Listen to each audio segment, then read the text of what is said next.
Well, from an early age, most of us are encouraged to follow our dreams. Joining me now is a woman who says she's managed to do just that. It's where Patricia Sexton's dreams have led her that will surprise many, many people. And those dreams perhaps started right here in the tri-state.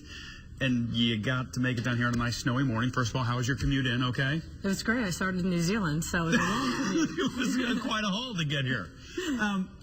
People who hear this story are going to kind of step back and go, well, how does that happen? Because you started life as a banker and then in the banking business, I guess, right out of college. And then you ended up in Mongolia as their national news anchor. How does that happen? Well, it starts with a single step. And all through my banking years, I wanted to end up where you are.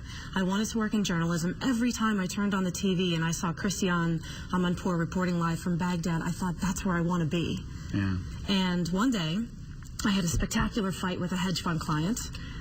He owned $1 billion of yen, and I had to call him and tell him something very important that was going on in the Japanese yen. Yeah. He hung up on me, and for whatever reason on that particular day, I said to myself, no more.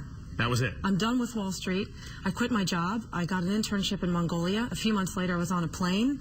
I moved in with a family of Mormons in Mongolia, Mongolian Mormons, and I got a job at the TV station. I started reporting a few weeks later. Wow. And interestingly, the first story that I reported on was someone following their wildest dreams. Wow. And then I went on to anchor the news, which was a total surprise, and I can't even believe I'm sitting here today telling you this. And we're seeing some of the video right now of you anchoring the news, but what was it like in your world and the people who were around you? How many people knew about this other dream that you had? Because for many people, they would have assumed, being in the industry you were in, and probably, I would assume, making pretty good money was your dream. How many knew that you were going to take this kind of step? I kept this dream under wraps for a long time because everybody was telling me how lucky I was to be on Wall Street. My parents didn't have a lot of money when I was growing up, so when I got to Wall Street, I thought, wow, I can't leave this behind. How could I? But deep inside, I had this dream to do something else. I knew that Wall Street wasn't it. And so when I finally made the leap, I think more people knew, but I'll never forget my dad's reaction. He's actually sitting in the studio. My dad said, Mongolia? Why are you going there? What's wrong with New York? Right.